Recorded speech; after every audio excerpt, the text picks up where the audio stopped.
La conférence a suivi avec intérêt la communication de son Excellence Denis Sassou Nguesso, président de la République du Congo, président dédié au programme de réformes économiques et financières de la CEMAC, bref CEMAC,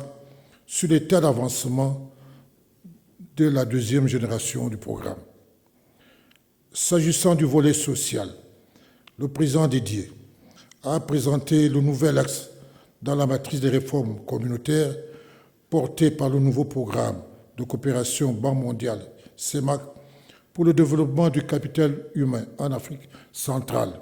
sur la période 2021-2025. La conférence a salué cette initiative et encouragé les États membres à accentuer les efforts pour le financement adéquat des secteurs de l'éducation, de la formation professionnelle, de la santé, de la protection sociale, tout en invitant les partenaires techniques et financiers à se joindre au dit programme. La conférence les félicitait pour la qualité du travail accompli ainsi que pour les progrès enregistrés depuis 2017 dans l'exécution du dit programme sur le redressement global des économies de la CEMAC et plus particulièrement la mise en œuvre des 11 projets intégrateurs présentés à la table ronde de Paris en novembre 2020. Elle a invité à poursuivre la mise en œuvre de la deuxième génération de cet important programme.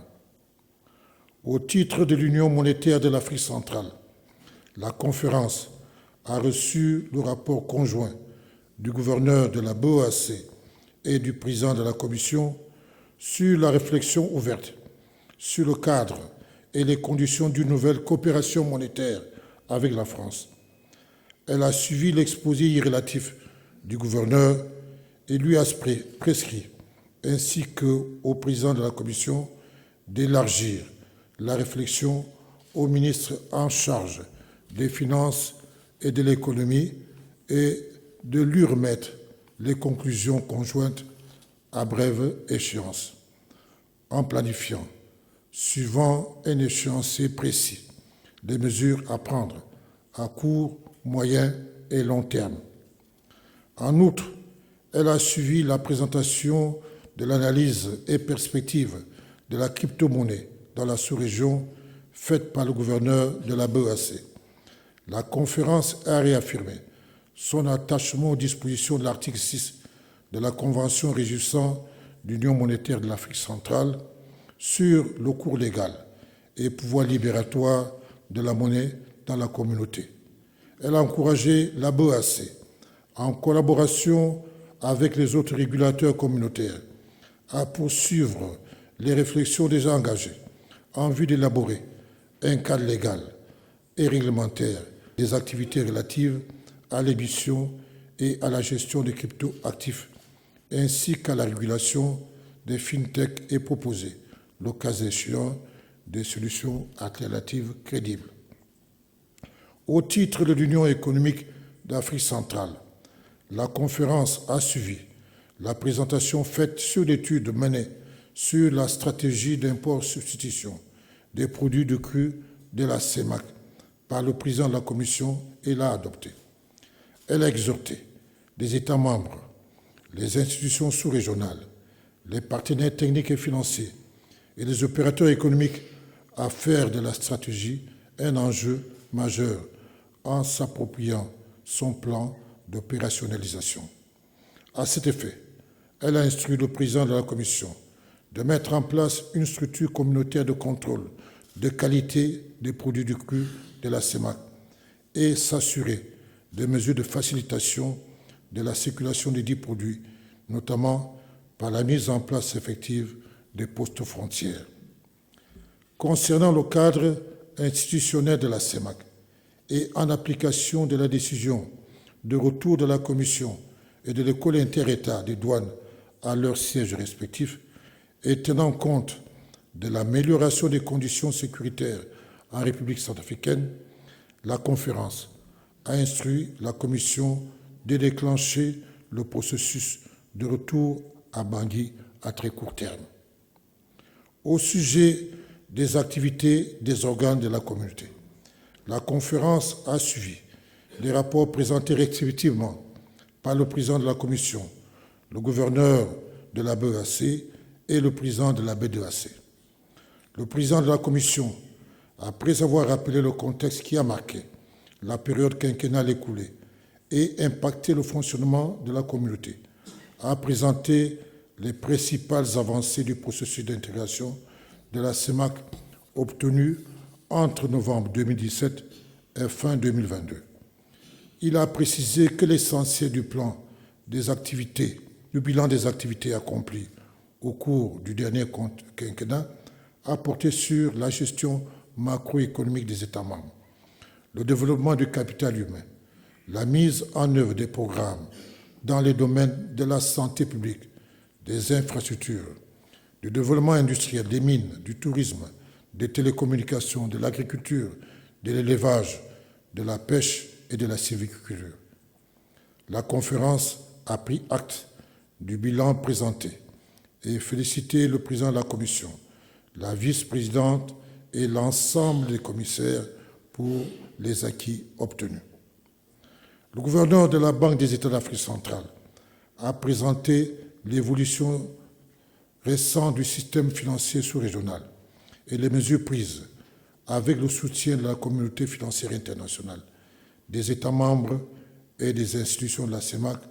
pour en renforcer la stabilité. La conférence s'est réjouie de la consolidation des réserves de change